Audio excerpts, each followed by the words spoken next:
Le renard sans malice de Éric Emmanuel Schmitt et Florence Guita. Édition Hachette Jeunesse. Il était une fois un petit renard très doux appelé Boniface. Contrairement à tous les renards de sa famille, il se montrait incapable de la moindre ruse. Quand il s'amusait à renard perché avec ses frères, futés et astucieux, il se faisait toujours avoir. « Regarde, Boniface, une coccinelle bleue là-bas !» s'exclamait astucieux. Et Boniface, au lieu de monter sur une souche d'arbre, penchait le museau dans l'herbe, essayant d'apercevoir une coccinelle qui n'existait pas. Pendant ce temps-là, ses frères avaient largement le temps, eux, d'atteindre un perchoir. Chaque jour, au moment de la sieste, les trois frères cherchaient le meilleur endroit pour dormir. Boniface avait d'excellentes idées. Se muer le tapis de mousse sous le chêne, cette écorce en liège souple comme un coussin, ce hamac formé par les branches du sol. Dès que Boniface désignait un lieu, ses frères intervenaient. « Cette écorce de liège risque de rouler dans le ruisseau, Boniface. »« Dans un hamac comme ça, grand-père Matois s'est brisé le dos, Boniface. » Naïf, Boniface partait ailleurs tandis que ses frères occupaient la bonne place. Finaude, sa grande sœur, lui répétait sans cesse: « Mon pauvre Boniface, tu manques terriblement de malice. Comment ne repères-tu pas tous les tours qu'il te joue ?» Mais Boniface souriait, disait que ce n'était pas grave et préférait vivre à sa façon. Et ses parents, malgré leur étonnement devant un renard d'aussi peu rusé, le laissaient pousser ainsi. Pourquoi rendre méfiant un enfant si confiant? Un matin, Boniface fut tiré du sommeil par des cris dans le terrier. Papa et maman renard, affolés, cherchaient Finaude qui avait disparu. Futé l'avait vue sortir de bon matin.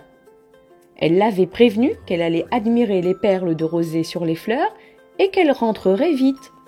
Malheureusement, elle n'était pas revenue. Astucieux proposa d'inspecter les chemins de la forêt. Forcément, avec leur flair, ils retrouveraient sa trace. La famille s'organisa.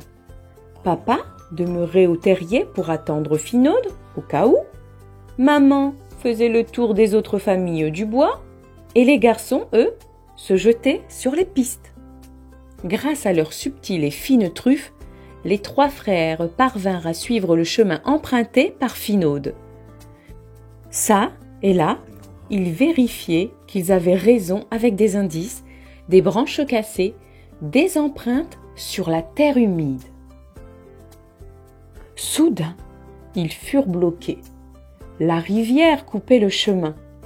Finaude l'avait-elle traversé, remonté, descendu? Futé et astucieux interpellèrent une famille d'écureuils pour se renseigner, mais la famille s'enfuit, effrayée. Ils voulurent s'adresser à un couple de lapins, mais eux aussi craignirent une embrouille et détalèrent. Finalement, ce fut Boniface qui, la voix tremblante, rattrapa les écureuils et les lapins. « S'il vous plaît, les amis, personne ne vous fera de mal. Nous cherchons seulement Finaude. Elle est perdue ou blessée peut-être. Je vous en prie, aidez-nous.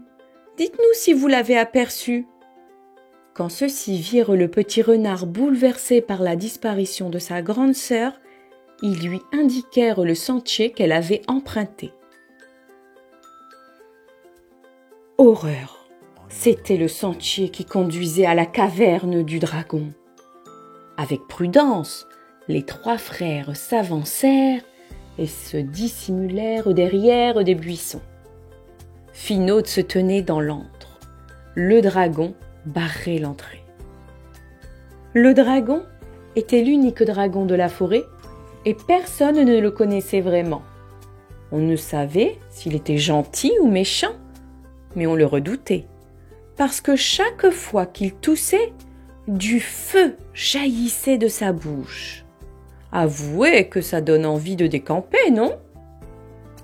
Prudemment, Futé resta caché derrière les feuillages, mit ses pattes en porte-voix et annonça très fort: « Super concours à la clairière des champignons! Cet après-midi, l'animal le plus fort gagnera un extincteur. » Le dragon dressa sa tête et s'écria: « Un extincteur? J'en ai toujours rêvé, car j'ai souvent mal à la gorge. Incroyable, ce prix est pour moi. » Cependant, il ne bougea pas, car il réfléchissait et scrutait les buissons. Futé, qui souhaitait l'éloigner au plus vite de Finaude, changea de buisson et recommença son annonce. « Super concours à la clairière des champignons! L'animal le plus... » « Inutile d'insister, renard, j'ai vu ta queue !» cria le dragon. Futé avait échoué. Astucieux se présenta à une distance respectueuse du dragon. « Êtes-vous content de vivre ici, monsieur? Quel dommage! Des chasseurs de dragons arrivent pour vous capturer. »« Quoi ?» Astucieux leva la griffe vers un hélicoptère qui avait surgi dans le ciel. « Les voilà! Attention, ils vont lancer des filets pour vous attraper! Sauvez-vous, vite !» Le dragon souffla sur Astucieux. « Ton attrape-nigo ne fonctionne pas. Cet hélicoptère survole la forêt tous les dimanches à 7 heures. » Deuxième échec. Les deux frères si malins se trouvaient à court d'idées. Boniface prit alors son courage à deux pattes, s'approcha et avec toute sa candeur expliqua au dragon combien il s'inquiétait pour sa sœur chérie. « Finaude a peur du noir. Pourquoi la gardez-vous ?»« Je me sens seul dans cette forêt, » répondit le dragon. « Personne ne me rend visite. J'aimerais bien quelqu'un avec qui discuter. Moi, je viendrai vous parler, monsieur le dragon. Je viendrai même jouer avec vous, je vous le jure. Mais s'il vous plaît, libérez ma sœur Finaude. » En dévisageant ce renardeau sans malice, le dragon lui fit confiance et délivra Finaude. Quel retour triomphal! Et quelle fête au terrier ce jour-là! Le succès de Boniface lui valait l'admiration de ses grands frères, félicitations de ses parents et surtout un baiser plein d'amour de Finaude. Quand on s'installa pour pique-niquer dehors, Boniface s'éclipsa et revint, quelques instants après, en compagnie du dragon. Ils passèrent tous ensemble un joyeux moment et découvrirent que le dragon était aussi charmant que drôle. Et voilà comment le dragon sans méchanceté et le petit renard sans malice devinrent les meilleurs amis du monde.